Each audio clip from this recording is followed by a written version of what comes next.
Donc, pour ceux qui ne me connaissent pas, je me présente. Je suis Arnaud Imédé, je suis œnologue de formation. Donc, différence entre sommelier et œnologue, c'est pas tout à fait la même chose. Et donc, je me suis surtout occupé de. J'ai dirigé un laboratoire d'analyse de vin et de conseil en vinification. Et donc, ma vie professionnelle, ça a surtout été donc l'application de techniques œnologiques. Et puis après, je me suis quand même intéressé à l'histoire du vin. Et c'est là que je me suis rendu compte que la place du vin était très différente dans le passé qu'aujourd'hui.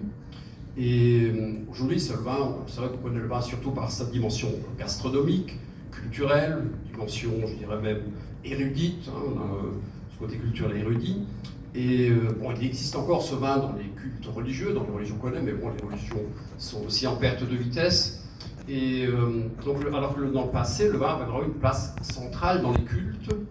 Et puis plus on remonte dans le temps, plus le vin est réservé vraiment à un usage de culte et même du culte des dieux. Et c'est un breuvage sacré dans ce millénaire, c'est un breuvage sacré qui était réservé aux dieux, et donc les gens, le peuple ne buvait pas de vin, buvait de la bière.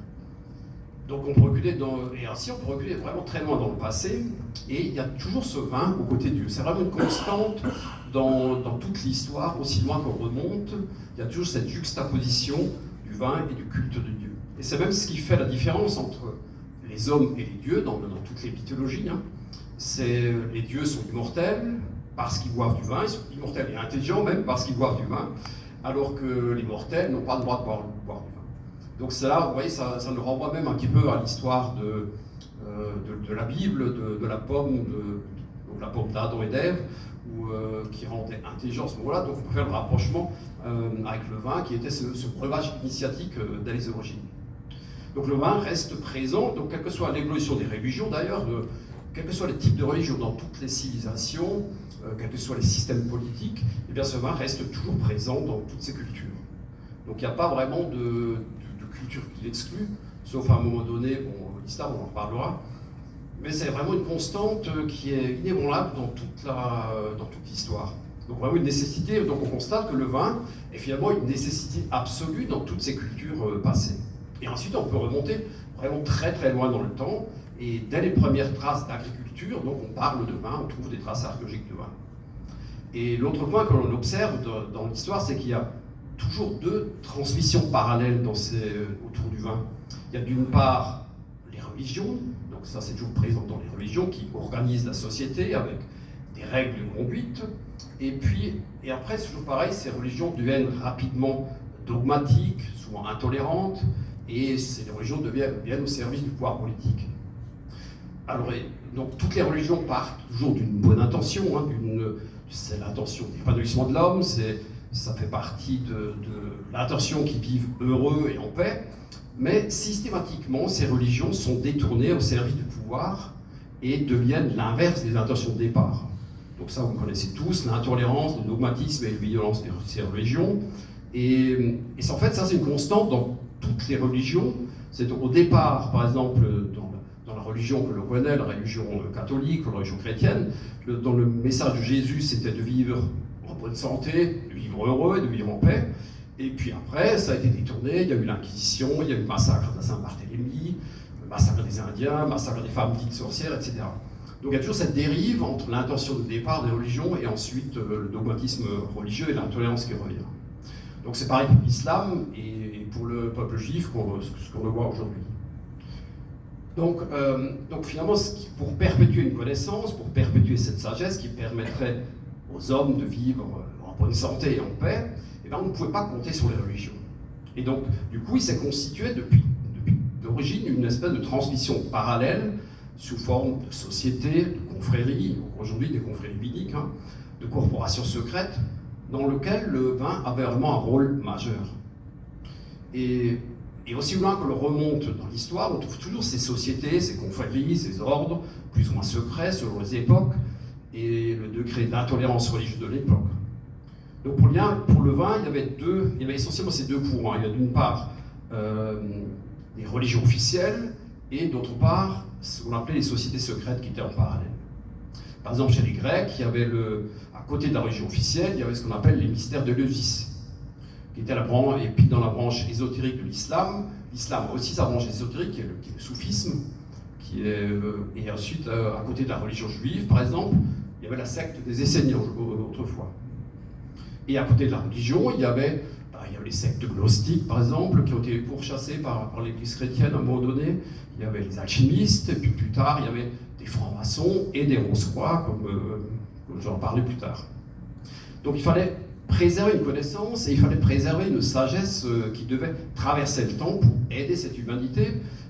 Et cette préservation s'est faite à l'aide du vin. Le vin était donc cet élément central pour transmettre cette connaissance.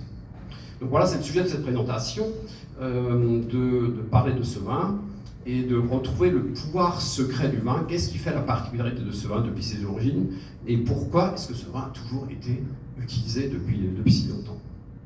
Donc l'initiation à la connaissance du vin a toujours été liée jusqu'à aujourd'hui. Bon, aujourd'hui, c'est vrai que c'est un peu différent. Aujourd'hui, c'est plutôt devenu un produit gastronomique, c'est devenu un produit culturel, plutôt festif. Mais c'est aussi devenu une drogue pour les pouvoirs publics, pour les hygiénistes. Et donc, il faut rappeler encore, il y a quelques années, 3 verres de vin, c'était considéré comme normal, comme la norme. Aujourd'hui, on est déjà 1 verre maxi par jour. Et bientôt, ce sera l'abstinence totale. Donc, effectivement, les excès, c'est vrai qu'on peut souffrir des excès même tous les excès, que ce soit des excès de sucre ou d'alcool, bien sûr que ça peut être dommageable. Mais c'est vraiment dommage de se priver des bienfaits du vin sous prétexte qu'on peut en faire un mauvais usage.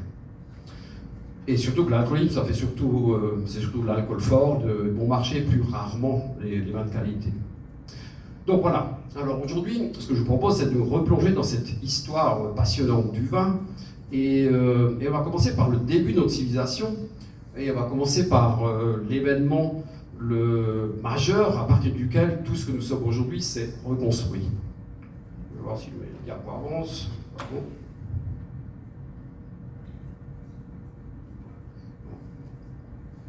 Bon, ça commence déjà, je l'avais essayé tout à l'heure, mais je suis un petit problème technique. Oula, c'est ça va bien.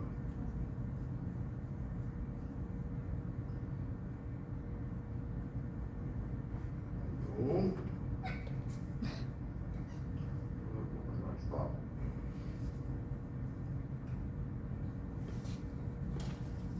Ah si, ça va. On y va. Voilà. Donc, par où ça commence? Le fameux déluge. Donc, vous vous souvenez tous de l'histoire biblique du déluge et de l'arche de Noé, même si les catéchismes sont loin. Mais en fait, c'est une histoire qui est très ancienne et qui a été recopiée par le rédacteur de la Bible à partir des récits mésopotamiens. Et on retrouve d'ailleurs ce récit du déluge dans toutes les mythologies autour de la Terre. C'est pas seulement une histoire qui est racontée dans la Bible. Vous allez trouver ça même chez les Indiens d'Amérique, en Inde, où il y a Manu aussi qui parle d'une grande inondation, les prêtres d'Égypte, tous les Sumériens. Et tout le monde se souvient de cette grande inondation, dans toute leur mythologie, de cette grande inondation. Et donc cette histoire a été reprise dans la Bible, mais c'est pas une histoire unique.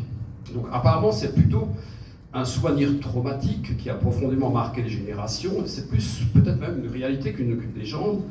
Et il est possible que ce récit du déluge soit plutôt le souvenir d'un événement réel. Alors, on peut situer un événement planétaire qui ressemble et qui vers moins 10 000 avant notre ère, pendant de Jésus-Christ, pendant la grande déglaciation, il y avait eu à cette époque une brutale montée des eaux, et une montée des eaux qui était presque entre la glaciation la plus forte et aujourd'hui on a à peu près 100 mètres d'augmentation du niveau de la mer. Donc c'était et il y avait à un moment donné une brusque fonte de la calotte glaciaire du Nord qui a provoqué un tsunami mondial, et c'est un événement qui pourrait correspondre aussi à ce qu'on appelle l'histoire de l'Atlantide de Platon. Et il y a même une date quelque part qui a été notée quelque part dans l'histoire. Non, je ne suis pas le bon sens, voilà. Ça, c'est le zodiaque de Dendera. C'est une représentation, c'est une énorme dalle de pierre qui conçue le plafond d'un temple égyptien à Dendera. Et donc ça représente toutes les positions des planètes, les positions des planètes du ciel à une certaine date. Et cette date correspondrait, d'après Albert Schlossmann, au 19 juillet 9792 avant notre ère. Et ça, ce serait la date de l'engloutissement de l'Atlantide et la date aussi de ce tsunami que les archéologues situent à peu près autour de moins 10 000 avant notre ère. Et donc les Égyptiens se disent, d'ailleurs dans leur histoire, ils disent que les Égyptiens, eux, ils sont les rescapés de ce continent englouti, et ils célèbrent tous les rites avec des barques qui les ont sauvés des eaux. Et c'est ce que les prêtres égyptiens ont transmis à Platon. Platon, le philosophe grec, donc, qui a parlé le premier de l'Atlantide, avait appris ça des Égyptiens, puisqu'il a fait ses études en Égypte. Et donc il semblerait que cette histoire est une réalité historique, une réalité archéologique. Donc ici, là on voit assez clairement dans ce schéma, donc les... pardon, je vais reprendre mon pointeur, voilà, c'est dessus.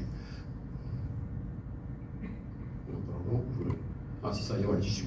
Voilà, donc là c'est la courbe des températures, là, attends, je vais reprendre encore en arrière. Ouais, c'est celui-là, ouais. Ouais, c'est la courbe des températures, donc des 30 000 dernières années jusqu'à aujourd'hui. Donc la courbe de réchauffement, la courbe d'évolution climatique, là, en rouge. Et donc ça c'est la dernière glaciation, pour situer à peu près la dernière glaciation, le point le plus bas. Et ce qui nous intéresse ici dans l'histoire du vin, c'est cette période-là, ce qu'on appelle l'extraction du Dryas récent, qui correspond à cette date-là de 9000 ans avant Jésus-Christ, il y a environ 11 000 ans.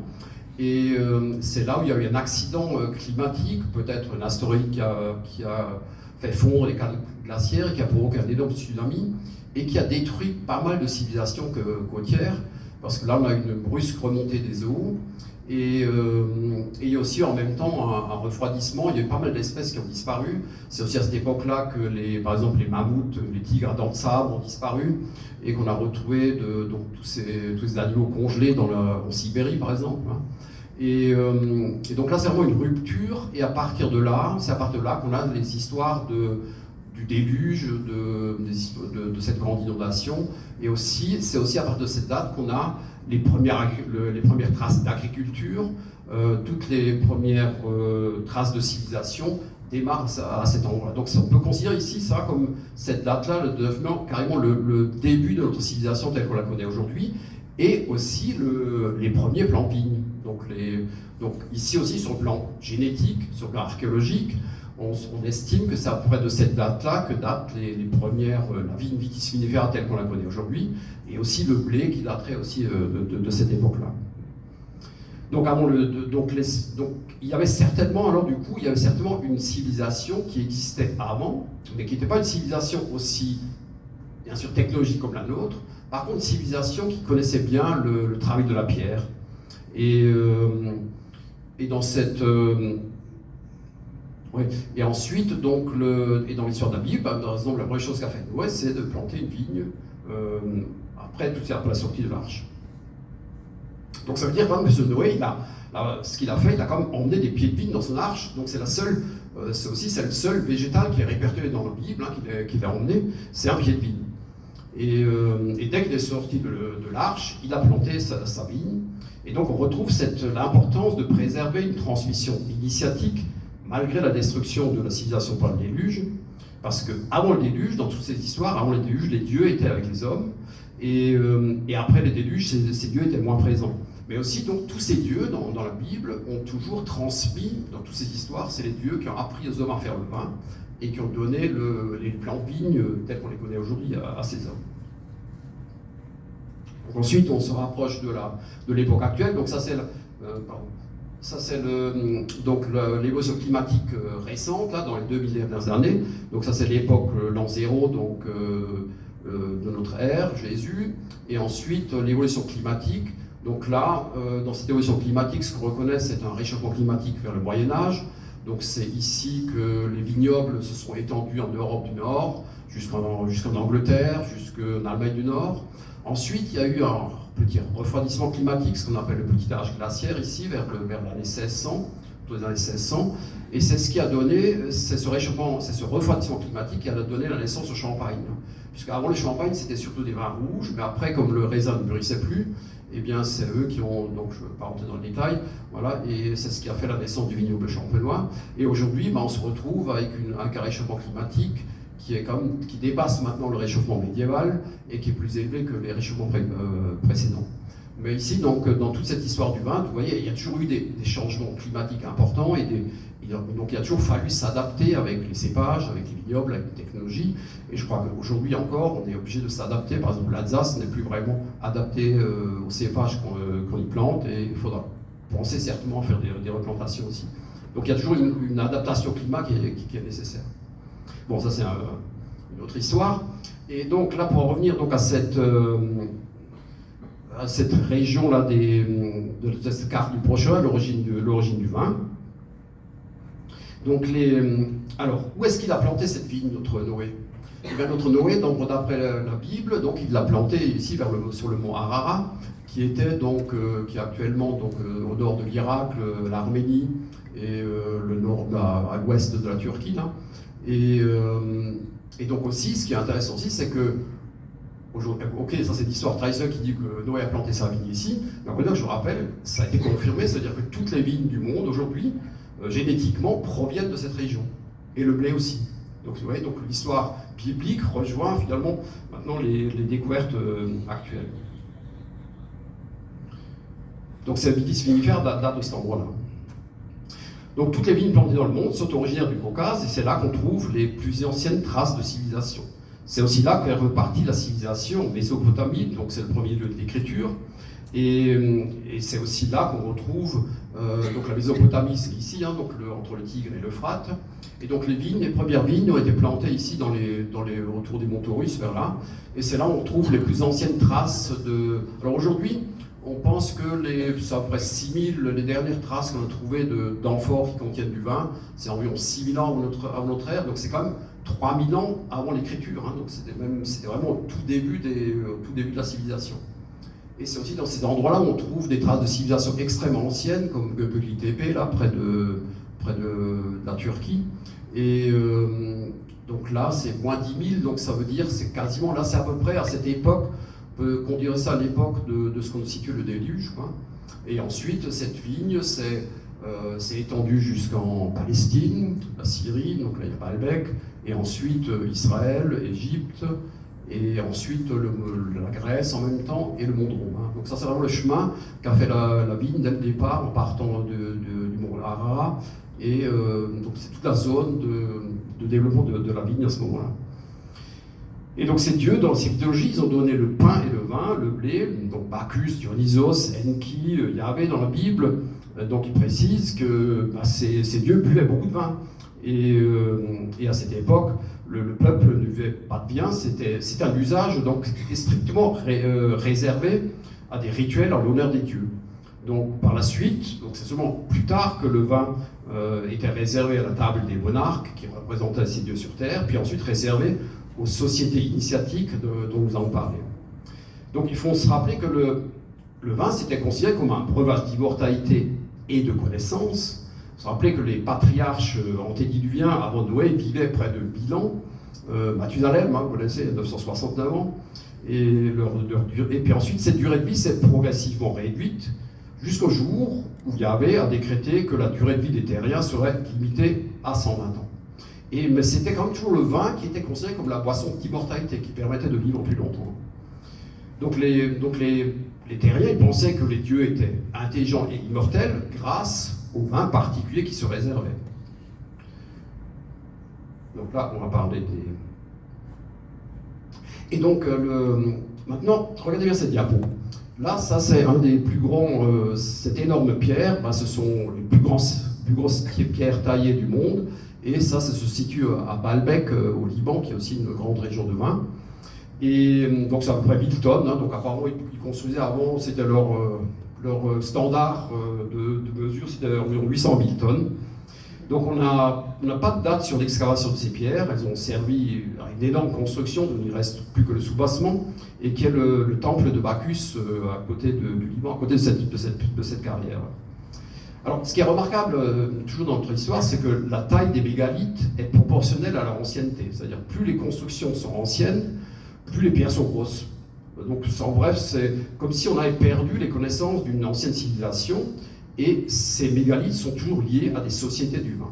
Donc toutes ces mégalithes, on les trouve toujours associés donc, avec des cultures du vin.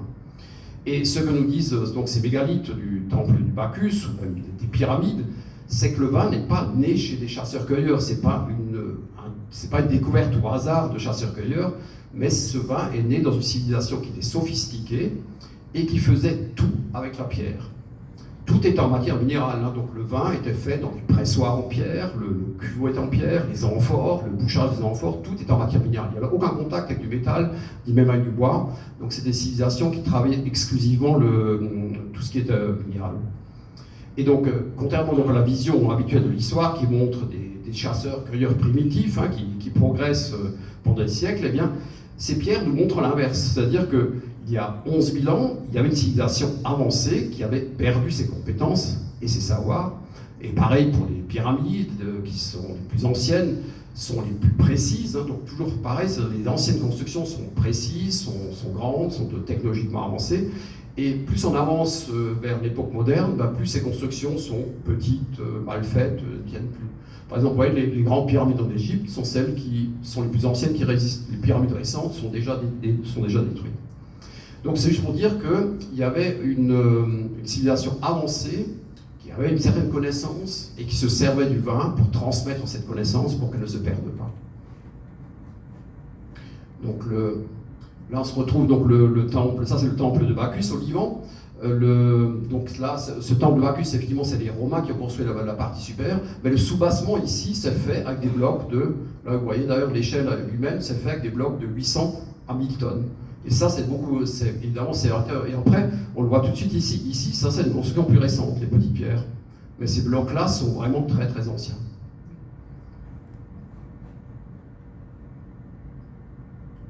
Donc, ensuite, on arrive donc à... Donc, je disais que donc, le vin de la Mésopotamie, il arrive en Égypte.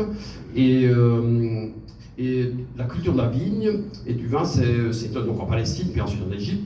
Et pendant les premières dynasties, donc là on se situe après il y a environ 5000 ans, on ne produisait pas de vin en Égypte. Mais ce qui est important, ce qui est intéressant, c'est qu'il était importé de Palestine ou de Syrie parce qu'il était indispensable au rituel. Il était indispensable à la table du pharaon parce que le pharaon avait du sang divin et ça assurait sa longévité et sa survie dans l'au-delà grâce au vin. C'est ainsi que dans cette tombe-là du roi Scorpion, on a trouvé plus de 4000 litres de vin. Donc ça, en fait, c'est la principale denrée dans la tombe. Alors que ce qui est remarquable, c'est que l'Égypte ne produisait pas de vin à cette époque-là. Donc ils se sont quand même donné la peine de faire importer des milliers de litres de vin. Ils ont remis en bouteille, ils ont refait les amphores pour pouvoir les remettre dans ces tombes. Donc juste pour souligner que le vin était une denrée indispensable, une denrée majeure pour la survie de ces monarques et dans toute cette société qui a suivi. D'ailleurs, on retrouve aussi ça dans le... Voilà, donc ça c'est par exemple les amphores de Toutankhamon. Donc là aussi ça suit, donc de tous les... Ensuite, là on est déjà 1500 ans plus tard, hein, donc ça veut dire pendant 3000 ans, ces gens-là ont toujours utilisé le vin, avaient toujours le vin, c'était la denrée absolument indispensable pour vivre et survivre. Donc, d'ailleurs, ce qu'il appelait là, il appelle le sang de vie ou les yeux d'Horus. Voilà, c'était le nom du vin à cette époque-là. Et ensuite, on arrive à un point charnière de notre civilisation, qui est ce fameux pharaon Akhenaton. Là, on se situe, c'est à peu près la même époque que Toutankhamon, le pharaon Akhenaton, et environ, hein, c'est à peu près 1300-1400 ans avant notre ère. Eh bien, ce pharaon il va jouer un rôle important dans la transmission du vin, parce que le père d'Akhenaton, c'était le pharaon le plus riche de l'histoire de l'Égypte, c'était l'apogée de l'Égypte, donc l'Égypte régnait sur toute la Méditerranée, et nous sommes vers 1380 avant notre ère, dans la 18e dynastie, et Akhenaton avait réuni toutes les sociétés initiatiques de son époque, qu'on appelait les écoles de mystère, pour promouvoir les arts, la philosophie, les sciences, la médecine, et préserver ainsi les connaissances les plus anciennes et parfois secrètes. Mais il s'est heurté donc au clergé d'Amon, qui était devenu très riche, et il a alors déménagé sa capitale vers une nouvelle ville, et loin du clergé d'Amon, à Amarna, et il a emmené toute l'élite scientifique et artistique. Donc il y a vraiment une scission, une révolution importante à cette époque-là. Mais les prêtres d'Amon, qui ont perdu une partie de leur pouvoir, se sont révoltés, ils ont saboté l'économie, donc il y a eu de grands troubles politiques et économiques. Et à la mort de ce pharaon, la mort d'Akhenaton, eh ben, tous les habitants de la nouvelle ville ont été chassés vers Jérusalem. Et ce sont devenus des parias, ceux qui ont fauté contre le Dieu d'Amon. Et c'est ce peuple-là qui va devenir donc le peuple juif, et qui est devenu un peuple maudit par les Égyptiens à partir de ce moment-là, parce que ces Égyptiens étaient des adeptes d'Amon, le dieu bélier. Mais ce qu'il faut retenir, c'est que donc les plus érudits d'Akhénaton sont entrés en clandestinité à ce moment-là pour former la secte des Esséniens et échapper aux purges qui étaient menées par le prêtre d'Amon. Et ces Esséniens ont continué à transmettre justement la culture du vin, le culte du vin. Et donc on croit souvent que c'est Jésus qui a inventé la consécration du pain et du vin. En fait, c'est ces Esséniens qui, environ 200 ou 300 ans avant Jésus déjà, cette communauté qui est issue de la période d'Akhénaton, qui a transmis les rituels autour du pain et du vin, donc la bénédiction du pain et du vin, était pratiquée par ces Esséniens et avait été transmis à Jésus qui l'a reproduit après. Donc c'est la découverte des manuscrits de la mer Morte en 1947 qui nous a renseigné sur ces rituels autour du pain et du vin et les pratiques de la communauté des Esséniens. Donc ensuite, ce vin s'est transmis donc, à peu près à la même époque vers la Grèce. Et donc en Grèce antique aussi, ces rituels étaient réservés aux élites et s'appelaient les mystères d'Éleusis. Donc en Égypte, c'était le mystère d'Osiris. Donc le vin a toujours été lié à la grandeur de cette civilisation, et c'est grâce au bon usage du vin dans un cadre précis que ces dirigeants accédaient à la sagesse pour la bonne direction du pays. Donc le vin était élément important pour bien diriger le pays, pour que les gens prennent les bonnes décisions. Et c'était surtout synonyme d'accès à des connaissances supérieures.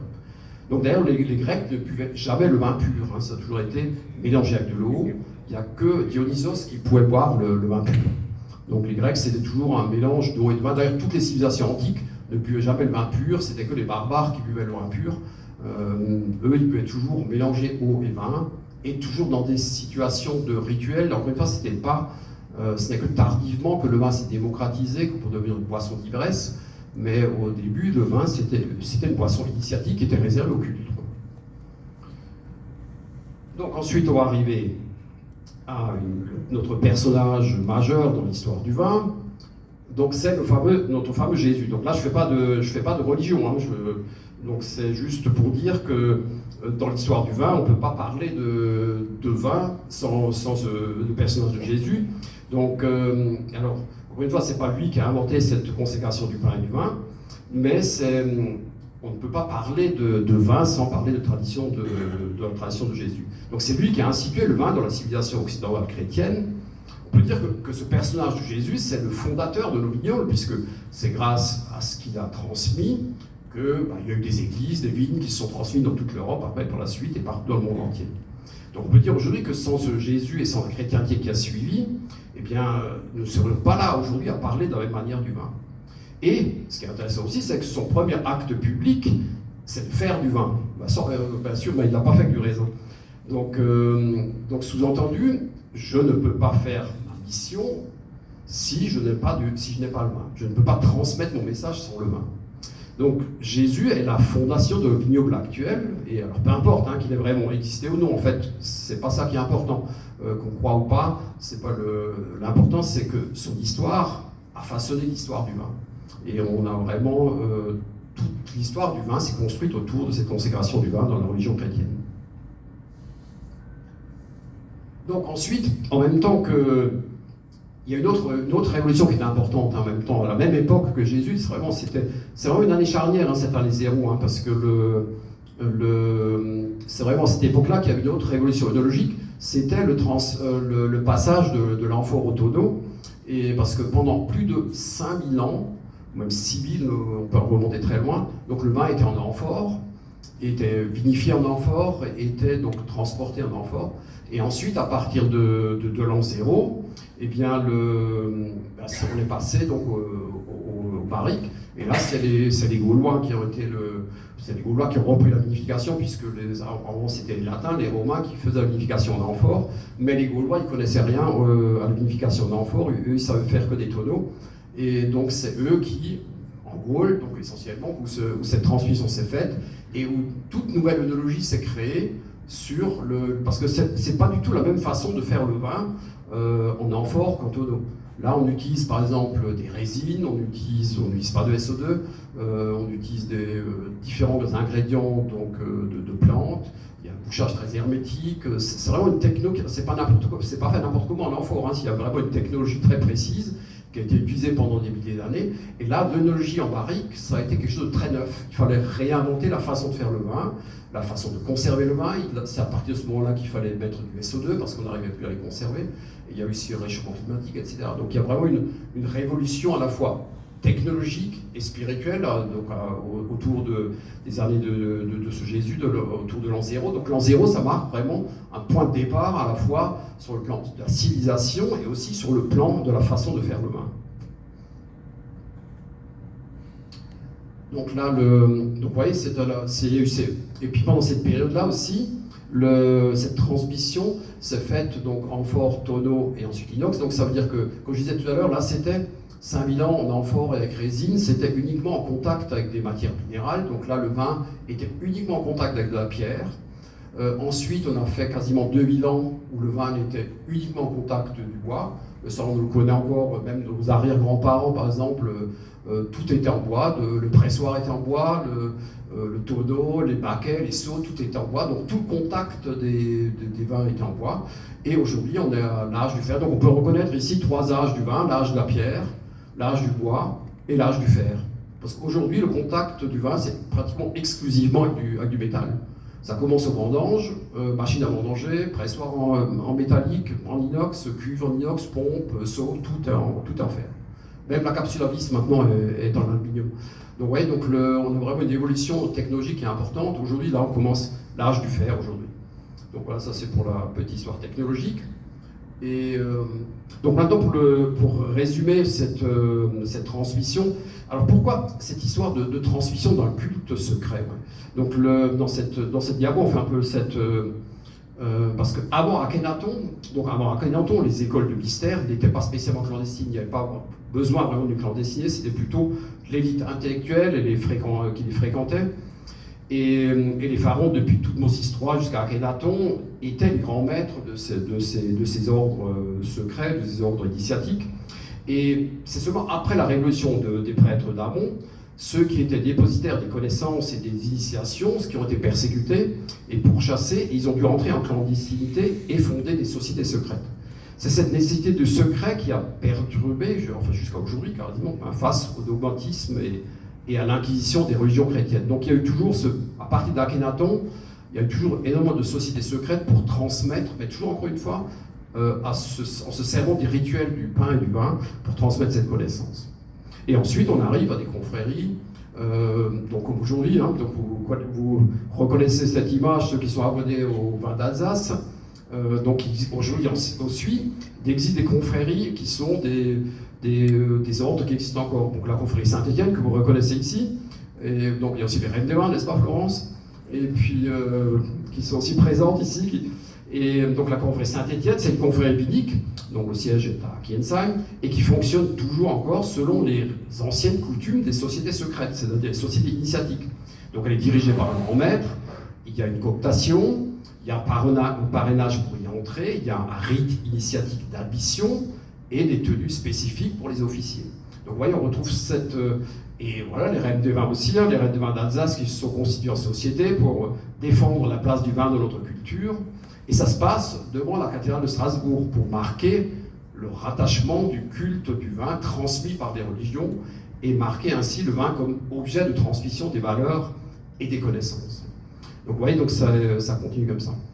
Et ensuite, aujourd'hui, il y a donc Strasbourg, donc je vais en parler de Strasbourg. Strasbourg est une ville particulière. C'est quand même été le berceau de pas mal de sociétés initiatiques. Parce que dès le XIVe siècle, par exemple, c'était le siège européen de la loge suprême des compagnonnages, ça s'appelle la Bauhütte, qui était la corporation des bâtisseurs, qui avait déjà aussi leur rite.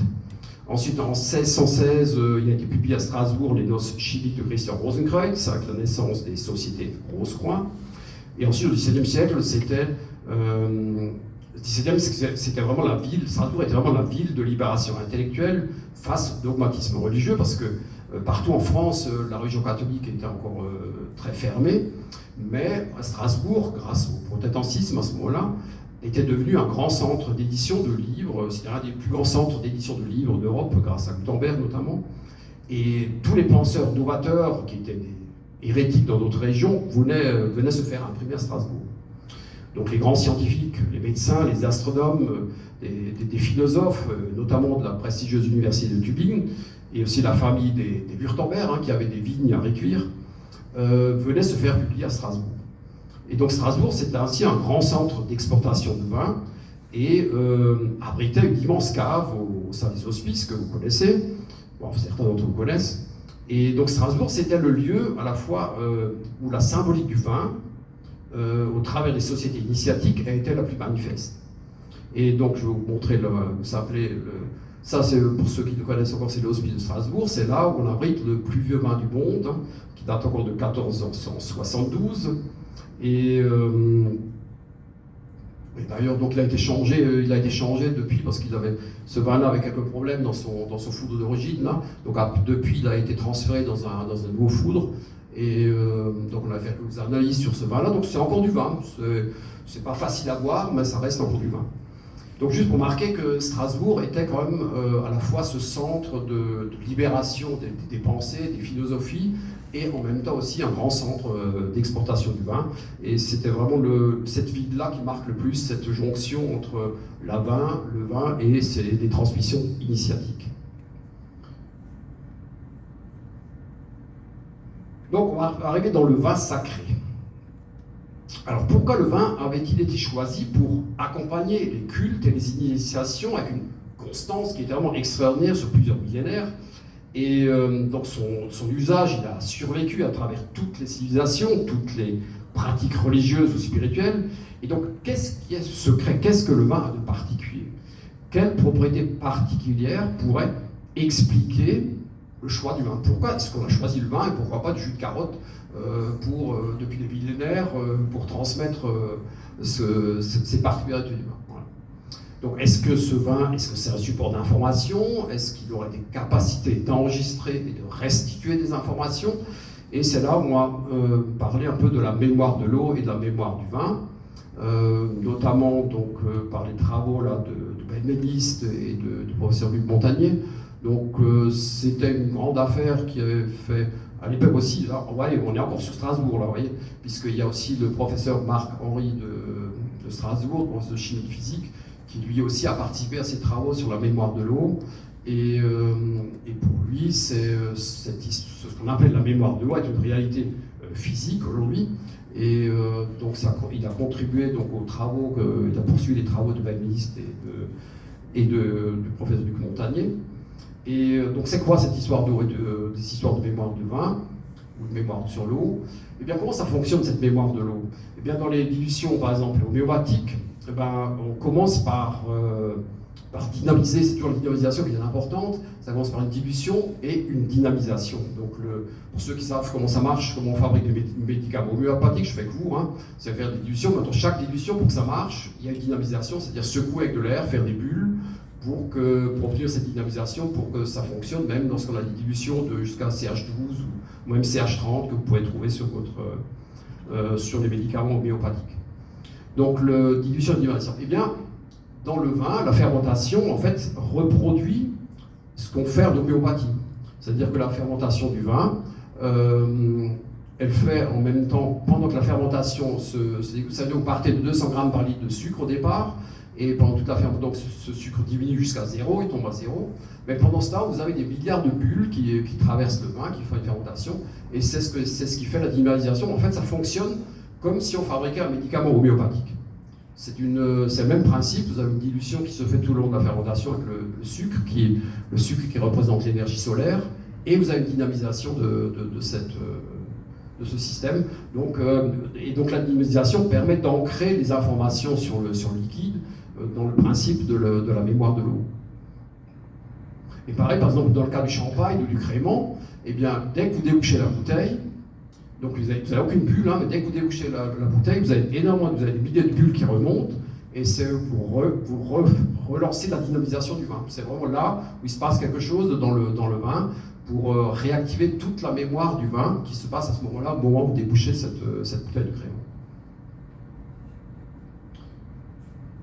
Donc maintenant, on va passer à l'alchimie, le vin.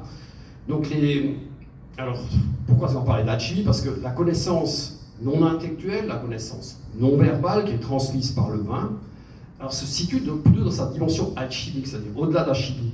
Donc le vin est vraiment un grand symbole alchimique, c'est la transmutation d'un élément à un autre, mais pas seulement, là on ne parle pas de transmutation de plomb en or, mais il s'agit plutôt d'une certaine forme d'énergie. Et donc tous les viticulteurs sont des alchimistes parce qu'ils transforment le jus de raisin en esprit, en vin, et le vin est un grand symbole alchimique.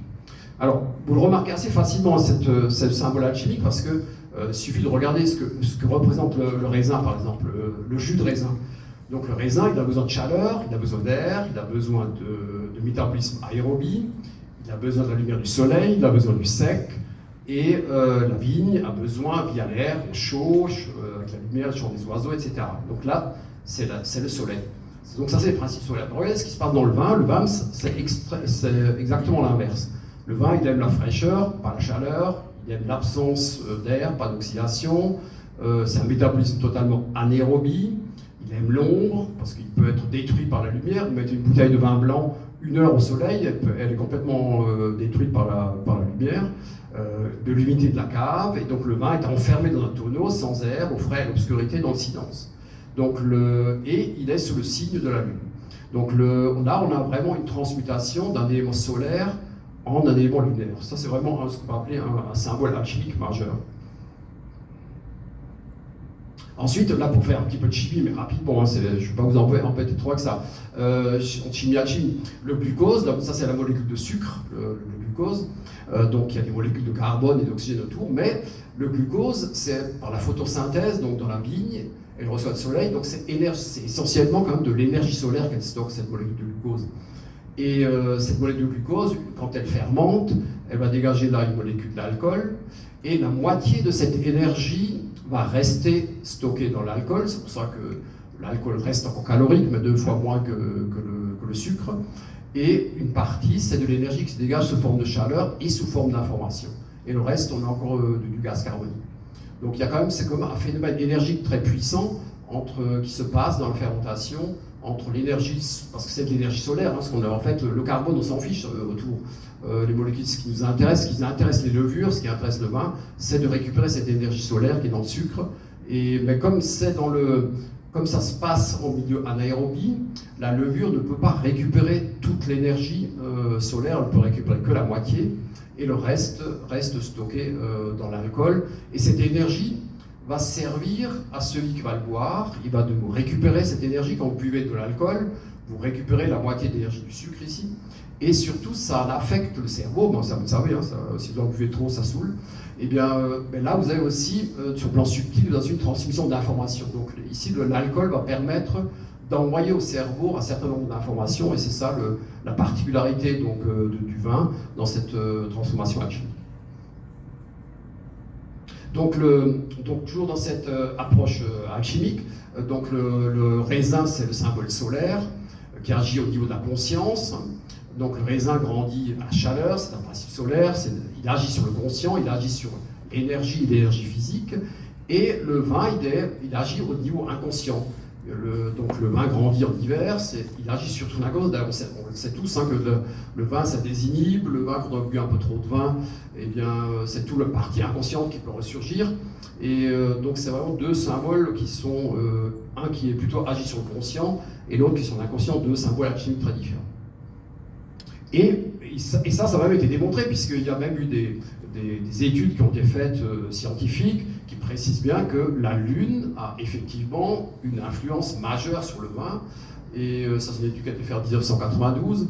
Et donc là, on a démontré, je vous laisse le détail, là on a démontré que le coefficient de marée que vous pouvez trouver sur Internet, hein, le coefficient de marée du jour, plus ce coefficient de marée est élevé, plus l'influence sur la fermentation est forte. Et inversement, si le coefficient de marée est très bas, les fermentations sont plus lentes. Et donc, les calendriers de marée, nous, s'en sert même au laboratoire quand on fait des cultures de levure, parce qu'on sait que si les coefficients de marée sont élevés, bah, ces cultures de levure fonctionnent plus rapidement. Et inversement, quand elles sont basses, elles fonctionnent plus basses. Donc ça veut dire que, par exemple, le viticulteur, il doit avoir intérêt à soutirer les vins pour les stabiliser lorsque les coefficients de marée sont bas. Et inversement, s'il veut relancer un pied de cuve, si le viticulteur veut agir sur la fermentation, il va plutôt le faire lorsque les coefficients de marée sont élevés. Donc ça, c'est vraiment ce lien entre la lune et le vin. Il n'y a pas d'explication pour l'instant, mais en tout cas, il existe. Et donc, se rappeler que le pain et le vin ont le même agent de fermentation qui est la levure Saccharomyces. Donc, c'est que cette levure, c'est la même levure qui fait le pain et qui fait le vin. Sauf que dans le pain, la fermentation ne va pas jusqu'au bout, ça reste de l'amidon, donc le pain agit sur le conscient, sur l'énergie musculaire, puisque vous gardez l'amidon, le sucre, alors que le vin, donc il y a une fermentation qui se fait, donc le sucre disparaît au profit de l'alcool. Donc c'est deux process complètement différents. Donc le pain et le vin, dans les rituels, ont leur importance parce qu'ils n'agissent pas de la même manière sur le corps humain. Donc le pain agit sur l'énergie et le vin sur l'intelligence, sur la transmission de l'information.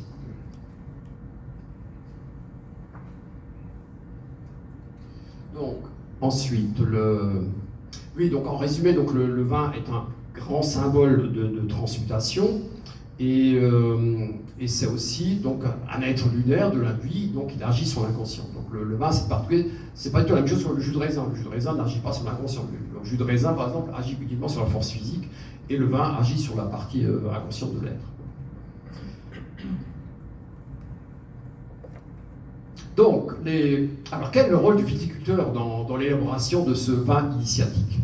Et donc le rôle du viticulteur, c'est produire un bon support d'information qui est capable de relayer un message constructif. Donc il va intervenir à la fois sur le plan subtil et sur le plan matériel. Et comment est-ce qu'il va faire pour que le vin, lui, il va se débrouiller pour que le vin soit vraiment le meilleur support possible pour enregistrer et retransmettre un message. La question c'est comment faire du vin une sorte de clé USB qui soit efficace pour transmettre à son consommateur. Alors, donc on est toujours encore dans la mémoire du vin. Alors, est-ce que le vin est vraiment très sensible? Est-ce que le vin a cette capacité d'affecter les états de son... Est-ce qu'il peut être affecté par les états de son producteur? Est-ce que la qualité du viticulteur ou ses états d'âme peuvent avoir un impact sur le vin? Alors, ce docteur Masaru Emoto, c'est un japonais, qui a démontré que l'eau mémorise des influences subtiles et même des émotions humaines. Donc pour visualiser la mémoire de l'eau, par exemple, il fait geler de l'eau et il photographie donc les cristaux d'eau gelée, et il a remarqué que cette structuration de la cristallisation n'est pas aléatoire, mais dépend de la nature de l'eau. Et la nature et la reproductivité de cette cristallisation, il démontre que l'eau mémorise des émotions. Donc vous voyez ici, par exemple, ici, il a fait geler un cristal d'eau où il a mis juste une étiquette sur la bouteille avec le mot amour. Et ici, donc, c'était le mot haine, donc on ne le voit pas ici. Non, ça c'est l'odyssée de base. Pardon. Ça c'est l'odyssée de base qui ne formait pas de cristallisation. Et simplement en mettant une étiquette avec ce mot positif amour sur la bouteille, il obtenait une cristallisation tout à fait différente de l'eau témoin. Donc ça, c'est juste pour montrer que l'eau qui est dans le vin peut avoir une influence. Alors ce qu'il faisait, vous voyez, il mettait simplement des étiquettes là sur japonais. Alors, quelle que soit la langue, c'est peu importe qu'on le mette en japonais, en anglais ou en alsacien, ça marche aussi. Donc il mettait des étiquettes sur les flacons, et puis donc ensuite il faisait geler cette eau pour analyser ensuite la façon de cristalliser l'eau, pour remarquer ces systèmes de cristallisation. Et donc là, par exemple, tu vois, ils mettaient des étiquettes où ils mettaient une insulte en anglais, là, ils le mettaient en japonais, ils mettaient une autre insulte, et là, ils mettaient le mot paix, par exemple. Et là, on obtient des systèmes de cristallisation tout à fait différents, uniquement en changeant le mot qui était sur l'étiquette. Donc ça, pour montrer un peu l'influence subtile de la matière. Et là, par exemple, pour être plus concret, vous avez par exemple Gérard Bertrand, qui est l'un des plus grands producteurs de vin dans le sud de la France, et donc ça c'est son Clodorat. Vous voyez, lui, il utilise aussi ces mots-là. Il utilise par exemple le Cantique des Cantiques, il met sur cette caisse, qui est un mot de la Bible, et là, il met amour sur la caisse. Et sur les bouteilles, et sur certaines caisses, il n'a pas marqué là-dessus, il met paix, amour, harmonie. Et ça, c'est des bouteilles qui sont vendues quand même à plus de 200 € la bouteille. Hein. C'est quand même des bouteilles qui sont... Ouais. Donc il faut qu'ils mettent quelque chose de sérieux dans la bouteille pour pouvoir justifier le prix, on va dire. Voilà.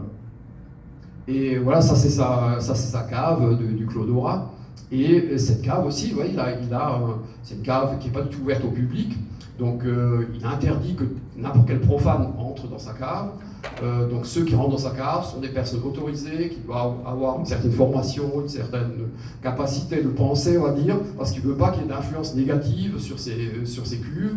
Donc, Gérard Bertrand, c'est plutôt une tradition cathare, parce que lui, il appartient à une confrérie initiatique des cathares, et donc il a une approche un petit peu différente, mais encore une fois, que ce soit des francs-maçons, que ce soit des cathares, que ce soit des rose-croix, peu importe, le vin joue toujours un rôle important dans cette transmission de connaissances. Donc voilà ce qui me ramène à dire, pour les viticulteurs qui nous écoutent aussi là, c'est important de nommer les cuves et les foudres, donc c'est important ce que vous marquez sur vos cuves et vos foudres a une importance sur vos vins. Donc ne mettez pas des numéros, ne mettez pas n'importe quoi sur vos cuves, donnez un nom à vos cuvées, nommez les cuvées, et ça a une incidence sur le vin. Ça, c'est l'importance-là. Nommer les foudres et les cuves, nommer vos cuvées. Un autre exemple d'une influence subtile, c'est la certification cachère, par exemple, hein, puisque les Juifs de tout temps, ils ont considéré que le vin est extrêmement sensible à toutes les influences subtiles, et ils ont donc même codifié, donc si un vin est touché par un non-juif, il devient inconsommable et impropre au rituel du culte.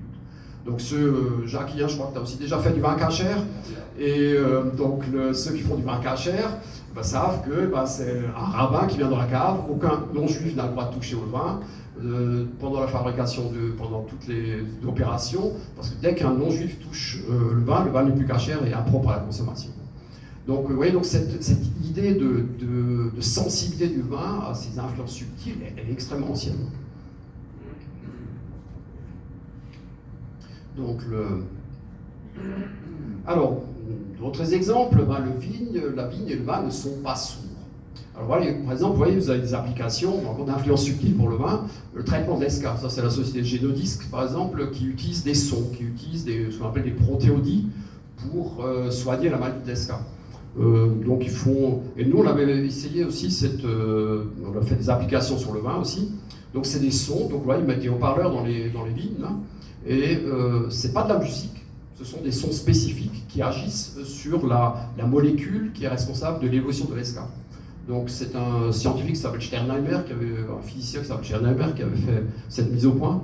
Et donc ils peuvent traiter ensuite des maladies de la tomate, des maladies de la vigne, uniquement avec des sons, en agissant sur les... Et ça se passe pour la vigne, mais ça existe aussi pour le vin, parce qu'on a fait des essais aussi, où on a utilisé donc l'alcool déshydrogénase. Donc là aussi c'est une séquence sonore qui va agir sur le métabolisme des levures, et qui peut soit inhiber les levures, soit au contraire les activer. Donc là, on a eu quelques problèmes d'application, parce que la difficulté, ça a été de comment transmettre le son dans le vin, dans le cuve, parce que les émissions sonores, l'onde sonore ne se transmet pas de la même manière dans le liquide et dans l'air. Donc là, ça prend court. Mais donc, dans les premiers essais de laboratoire, on a pu montrer qu'effectivement, que ces ondes sonores avaient une influence sur le vin, sur la façon de faire le vin. Donc ensuite, je vous ai promis que je dépassais la heure, hein, je vais vite. Oui, donc toujours pareil, là c'est un transducteur sonore pour transmettre les ondes sonores aux cuves de vin pour affiner les fermentations. Ensuite, le vin est aussi sensible aux formes. Mais là, je vais passer un peu vite, puisqu'aujourd'hui, ce qu'on appelle les ondes de forme, donc on a essayé des formes pyramidales, des formes d'œufs pour les cuves. Donc apparemment, le vin serait aussi sensible aux formes. J'avais déjà essayé il y a quelques années de mettre des vins dans des pyramides, ça fonctionne plutôt bien. Le vieillissement des vins est vraiment très différent dans une forme pyramidale que dans une forme carrée.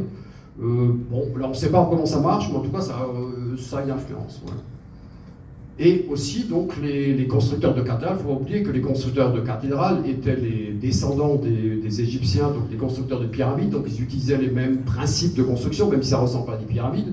Mais il s'avère que les églises les cryptes des églises sont des très bonnes caves, des très bonnes conditions d'élevage et d'évolution du vin. Donc vous voyez, on revient toujours entre le vin et la religion reste liés. Ensuite, le vin est un parfum. Donc le vin s'exprime surtout par l'odorat. Donc, parce que l'odorat, c'est un sens qui est très riche, par lequel transite énormément d'informations. Parce que vous vous rappelez que le goût, c'est juste les saveurs de base, le salé, le sucré, l'acide. Mais c'est l'odorat qui est vraiment très riche en termes d'expression, en termes d'informations. Donc, énormément d'informations passent par l'odorat. Et le vin agit comme un parfum. Et donc, il faut se rappeler que l'odorat est directement relié au cerveau limbique, donc au cerveau primitif. Donc ça ne passe pas forcément par le cerveau cartésien. Et donc ces informations olfactives sont directement envoyées sur l'inconscient.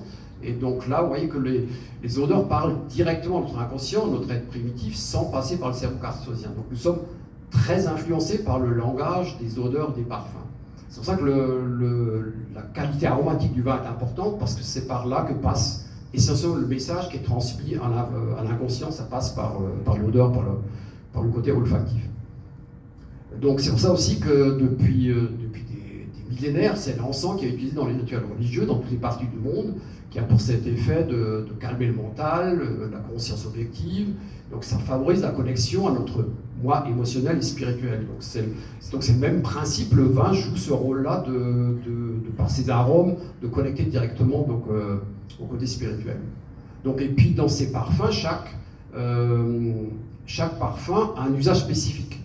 C'est-à-dire que par exemple la fleur de lotus, c'est bien, ça agit sur le centre de ce qu'on appelle le troisième œil, sur le centre psychique qui est au niveau du front, le chakra frontal. Et l'effet maximal des arômes du lotus, c'est au lever du soleil. Pareil différent pour la rose. Donc la rose, ça c'est la fleur du cœur et de l'amour. Son odeur intervient dans l'expression des émotions liées à l'affection et sur l'éveil de la région du cœur. Donc chaque fraction aromatique du vin aura un impact différent sur le consommateur. Donc par exemple là, le Gewürz qui a une belle odeur de rose pourrait être un vin du cœur, c'est le vin de l'amour, ça par exemple le vin de prédilection des dîners amoureux, ou à un autre niveau, il peut servir aussi à des initiations pour favoriser l'ouverture du centre psychique du cœur, du chakra du cœur. Donc par exemple les odeurs de violette, c'est encore différent, ça relève plutôt sur des vins blancs jeunes, dont on a bridé la fermentation, par exemple sur le Beaujolais, sur des vins blancs qui ont cette typologie aromatique, qui se boivent jeunes. Et la violette, par exemple, ça induit des sentiments plus retenus, pour vivre des émotions plus discrètes, intérieurement, etc. Donc on peut servir du langage des fleurs pour construire sa communication autour du vin. Donc c'est aussi le vin, au même titre que les arômes, autrefois était réservé au culte des divinités et faisait l'objet d'un secret de vinification, parce que chaque vin avait un usage initiatique spécifique. Et prenait sa place dans la transmission de la connaissance. Bon, alors maintenant, on va revenir un des points le plus important de nous au départ, c'est ce fameux Jésus, celui qui est à l'origine de tous les vignobles, le maître du vin. Et ça va faire la synthèse de notre sujet, puis surtout, on va revenir sur celui qui a été vraiment l'importance de cette civilisation chrétienne. Et qu'est-ce qu'il a fait, ce Jésus ? Pour commencer, le premier acte public, c'était de faire 600 litres de vin à partir d'eau. Donc il a transformé 600 litres d'eau à partir de vin. Donc on peut se dire que c'est le premier œnologue de l'histoire, parce que, pour l'instant, je n'y suis pas arrivé, mais voilà. Mais lui, apparemment, il arrive à faire uniquement avec de l'eau, sans faire même de vigne, à faire transformer 600 litres d'eau en vin. En fait, ce qui était important là, dans le sens symbolique, c'était son premier acte public. Ça veut dire que transformer l'eau en vin, car ce sera l'outil qui sera important pour son ministère. Donc, et aussi, le vin, c'est un puissant antiseptique, c'est-à-dire que vous pouvez, ça transmet encore germe pathogène, c'est-à-dire que vous pouvez transmettre du vin, vous pouvez faire boire ça à une assemblée, même si un lépreux parmi l'assemblée, le vin est tellement antiseptique qu'il est incapable de transmettre aucune maladie. Donc le vin aussi peut être bu en communauté sans avoir un risque sanitaire. Donc ça c'est un point important. Donc il n'y a aucun germe pathogène qui n'est capable de se transmettre par le vin. Donc c'est une conservation remarquable. Donc alors vous voyez, c'est pas un vin de terroir parce qu'il ne tient pas ses qualités des conditions viticoles, mais sa capacité de transformation de l'opérateur. Là, c'est l'opérateur qui joue, c'est l'opérateur qui joue le rôle. Donc, je rappelle l'importance du viticulteur dans le rôle du vin, bien sûr, et dans cette transmission aussi de l'élément subtil, et pas seulement à la viticulteur. Donc l'importance du vinificateur qui préside à la naissance du vin. Donc, l'eau purifie et lave les anciennes informations et permet d'y inclure des nouvelles par le vin. Donc, l'importance de... Alors, encore une fois, on revient sur ce point majeur qui a été... encore une fois, je ne suis pas dans une histoire de religion, là, on n'est pas dans la religion, on ne parle pas de croyance, là, on parle juste d'histoire de vin. Donc l'an 0, qui est la base de notre civilisation actuelle, l'an 0, c'est ce personnage de Jésus. Et là, il y a à la fois la révolution de l'amphore jusqu'au tonneau, donc c'était vraiment un point majeur de transformation. Ce personnage de Jésus, parce qu'avant, c'était l'Ancien Testament avec le vin de l'ivresse et de la corruption, et ensuite il y a une vraie transformation avec le vin de la connaissance et de l'initiation. Donc c'est à partir de ce moment-là, il y a eu toujours ces sociétés secrètes qui ont transmis la connaissance à travers leurs rites, et voilà, donc on a vraiment une façon très différente d'approche du vin entre l'Ancien et le Nouveau Testament, les nouvelles valeurs du Nouveau Testament. Donc cette année 0 est un point réellement fondamental à tout point de vue, à la fois technique, culturel, initiatique. Et on arrive après à la dernière scène, qui est vraiment l'acte fondateur donc ça c'est la dernière scène de Léonard de Vinci. Hein. Donc le premier acte public de Jésus commence par la création du vin. Et le dernier acte public de ce Jésus, c'est de consacrer le vin, et donc la bénédiction du vin et l'institution du vin comme objet de transmission du message christique. Donc ça, c'est le point fondamental. Et donc avant de quitter ses disciples, il a dit « Buvez-en tous, et vous ferez cela en mémoire de moi ».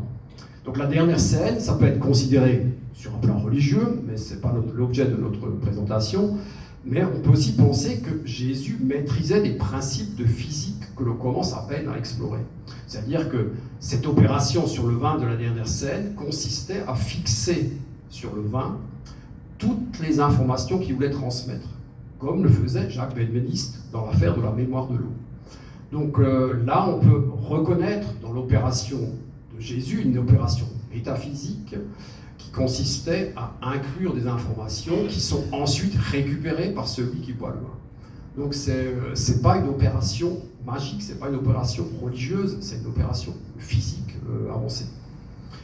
Donc il a dit ça, buvez-en tous et vous ferez cela en mémoire de moi. Donc on ne peut pas être plus clair, c'est-à-dire en consacrant le vin tel que je vous l'ai appris, donc c'est ce qu'il aurait dit, tel que je l'ai appris, et en buvant ce vin, vous transmettez mon message.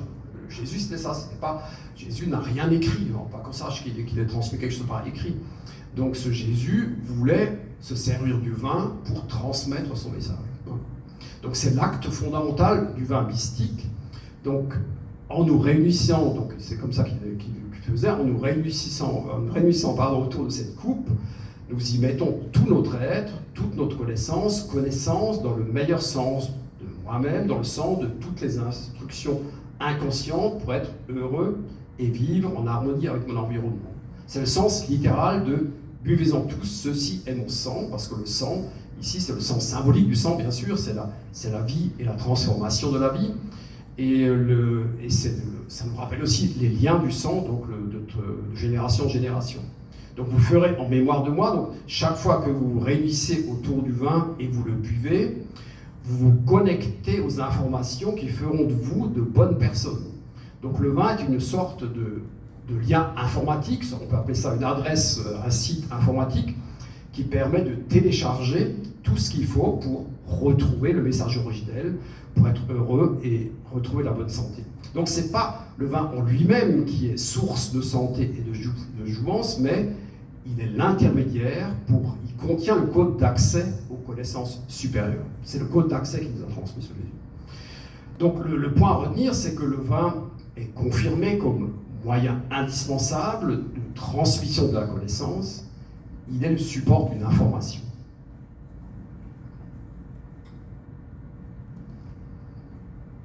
Donc, buvez-en tous et vous ferez sur leur mémoire. Moi, c'est la fondation d'une tradition initiatique. Le vin et le sang, la vie et l'esprit qui gouvernent la matière. Le pain, c'est l'énergie qui permet donc de gouverner cette matière par le vin. Et briser le pain dans ce rituel, c'est libérer l'énergie qui est dirigée par le vin. Alors pourquoi est-ce que nous avons besoin d'une transmission initiatique par le vin telle que l'a institué ce personnage de Jésus? Alors, si vous interrogez chaque individu de cette planète, chacun dira qu'il veut vivre en bonne santé et en paix. Personne ne veut la guerre. Et pourtant, nous sommes toujours en guerre depuis des millénaires. Donc, qu'est-ce qui fait que, malgré toutes les bonnes volontés, on soit toujours encore à traiter des maladies et on est toujours encore en guerre? Ça veut dire que nous voudrions vivre en paix, mais nous ne savons pas le faire. Donc l'éducation, les belles paroles ne suffisent pas, c'est l'intelligence objective, la raison ne savent pas trouver la paix. Donc pour être en capacité de vivre en bonne santé et en paix avec les voisins, nous avons tous besoin d'une connaissance inconsciente, d'une transformation intérieure qui n'est possible que par la voie initiatique, la voie des symboles, la connexion à un état très ancien à qui nous étions avant les périodes de guerre. Donc voilà, ça c'est le vin qui peut jouer ce rôle, et c'est cette dimension sacrée du vin que nous avons à retrouver pour l'avenir. Donc en conclusion, pendant des millénaires, sans discontinuer, le vin a servi l'âme de toutes les civilisations et de toutes les religions. Et ce n'est qu'au XXe siècle et au début du XXIe siècle que la laïcisation du vin l'a rabaissé au rang de produit gastronomique. Donc il n'est pas étonnant que le vin entre dans une crise de valeur qui soit attaquée par les cliques de vertu. Donc la seule issue pour le monde du vin est de réenchanter le vin et de retrouver ses racines sacrées. Voilà, donc ça c'est l'objectif aujourd'hui, je me rappelle un grand changement dans la communication autour du vin, un grand changement dans l'approche du vin, pour que le vin retrouve ses racines et retrouve les buts pour lesquels il a été fait à l'origine. Le vin n'a jamais été créé pour se saouler. Le vin a toujours été un grand produit de culture et d'épanouissement, et c'est à notre rôle, nous les professionnels du vin, à lui redonner cette place qu'il avait dans le passé. Merci pour votre attention, je l'arrête là.